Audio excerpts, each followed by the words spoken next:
Hi, I just wanted to do a follow-up video from the first video I've ever done the other day. I did make a few mistakes and say the wrong things. I just wanted to clear a few things up.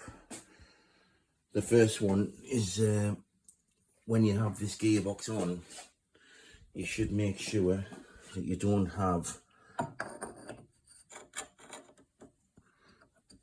the lead screw gear on, because if you set that off by mistake, obviously with the gearbox on, it's not going to be the best outcome. Another thing I wanted to say was when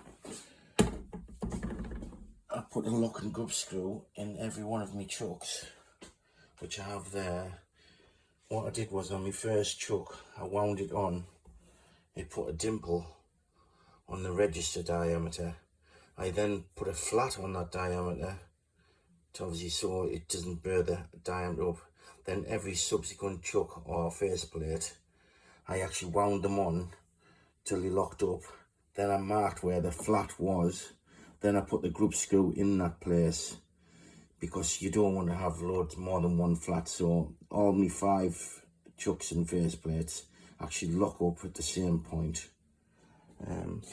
This plate which I actually put on here, it actually had another operation which I put an M8 bolt in the end. This enables me to use it as a stop adjustable. You can build these up to as many as you want. It would obviously come forward and hit the stop nice. So that actually sorts one of them problems out. And actually when you're doing the threading by hand with the handle and you haven't got the power on, you could actually set your threading tools maybe 4th out off a bottom dead end stop, and as you're winding this handle on, just thread chase, maybe brass and aluminium, it would obviously get close, really close to the bottom, because as it's threading down, it would obviously by hand, it would hit your stop, then you would obviously come off the job or the other way and then bring it back off. This gear, I actually faced it off on one side. It was off another lathe. Like I say, it was a 72 tooth gear.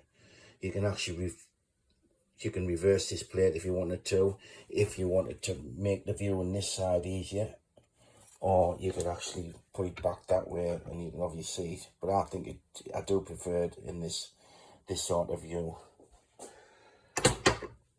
That's what it was a hardened screwdriver bit which I modified for the gear location, and it does work well.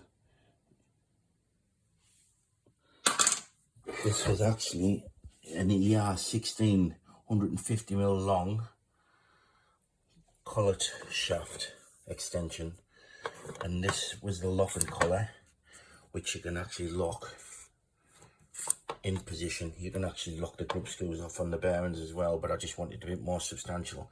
That way you can lock it and then you can actually use the cross slide or the coming along this way to actually mill things and it'll be more secure.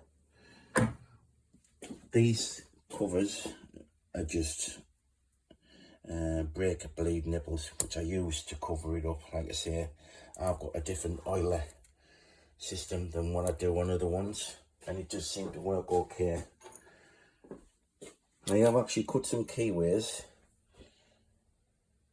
using the lathe, and all you have to do is just have the packer the right size, and you can grind the tools up to wherever you want, and then all you would do is obviously pull in and keep putting a little bit of a cut on. But now obviously when I've got the ER16 collet head, I can actually rough the keyways out if I wanted to. If I was doing a 5mm key, I could put a 4mm slot drill in and actually come forward. So what it would do, I'd never actually cut steel this way because I think it's a little bit too tough on the little handle and everything, but it did seem to work okay in aluminium and brass. Down the back of here on the compound slide, when I've actually clocked it in bang on, I have actually put a 4mm dowel in there. So what that does is just, after I've been adjusting it, I can actually put it back to where it was exactly, so it's bang on in line. Some jobs it doesn't need to be bang on in line, but just in case you were doing a job that had to be, it's just simple just to put the dowel back in. I did actually paint me lathe about 18 months ago. Now I did actually try some different paints. I actually bought the Myford paint. It was a little bit, it didn't go on great. And what I ended up trialing was actually just high coat grey primer, and it actually worked okay. And it actually just clean up nice when if you get some oil smudges on or anything like that. And it really went on well, and it's obviously dried okay. I've never had to really touch it up. It's just a high coat grey primer, and it doesn't work as a primer as such. It's actually, you can actually clean things off, so it was actually worked okay. This is just my squirty bottle. I don't use much coolant on the lathe, but what I do, I've actually just made a little thing where I drilled a little 1mm hole in.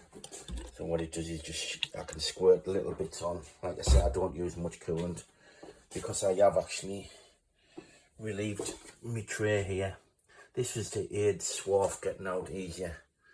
It was a little bit hard cleaning it, so like I said, I don't use much coolant. I try not to, but I just use enough, and sometimes a little bit is actually okay. Now, I did buy a taper turning attachment, which was quite handy, but when it come, the Morse Taper 2 adapter was actually just group screwed in place underneath. Now this diameter was about 4/1000 slack, and after sending a video to the seller, they actually agreed that the workmanship wasn't very good, and they fully refunded me, which was quite good of them.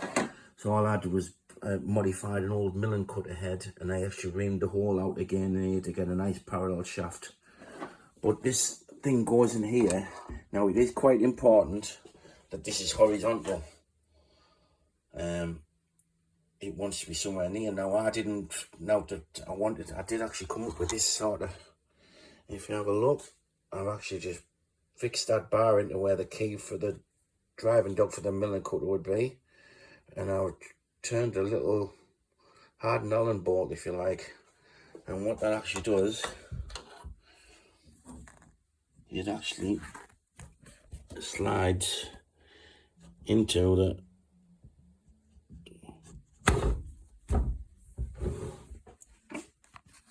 little keyway on the shaft. Now what that does, we keep it obviously on the horizontal. I mean, this is quite important, because if this taper come loose or something and you're actually turning quite a big taper on something and it started turning in the taper, it wouldn't be very good. I just wanted to show you something else which I'm actually doing. That comes out of that. This is another quite a good, it's quite a big steady. I haven't actually had to use it yet, but I think you can get 85mm or something, which is quite good. And then what I've done is I've got quite a nice little handy little mini 4-jaw chuck, which I've turned the taper on the back to suit. Now this could be to grab all the tubes or anything, and I've actually done the same with a bigger 80mm one. And it's got a taper in the back just to help it in. I did actually buy the fine feed tumbler, and I think it cost me £45, but like I say, I don't like the speed of what that was actually going around, so that's what I have changes. And I did actually buy a 6-inch chuck for this, which it's maybe on its maximum limit what you can actually use, but it does actually work okay. It did have a boss that come out about 1 inch on here, which is threaded. Now I actually put my own insert further in. What I wanted to do was so I could actually have more clearance down the bed, so I could actually use the external jaws, and it does actually work. And the last thing I did do, this is just a sheet that shows all my limits of all my chucks with all different jaws in. Now, for some of the chucks, you might actually be only on one scroll. Now, this is fine, but as long as you don't over tighten your chucks or whatever. So what I did was I measured them all by having 2 jaws in, and the third jaw, which would be the last one, is turning the scroll. And when you see the scroll passing, you know that's, then you put the jaw back in and you can actually measure the diameter. Then what I've actually done was I've actually put the sizes on. Well, I've got 2 scrolls on, which you could obviously do stronger jobs and you could tighten it more. This is so you don't smash the last scroll off on some jobs, or just if you wind the chuck out and if it grabs hold of it, that would be fine. I wanted to actually know my limits, which is actually a lot of information on there, so I know which chuck to pick up, whichever job I'm doing.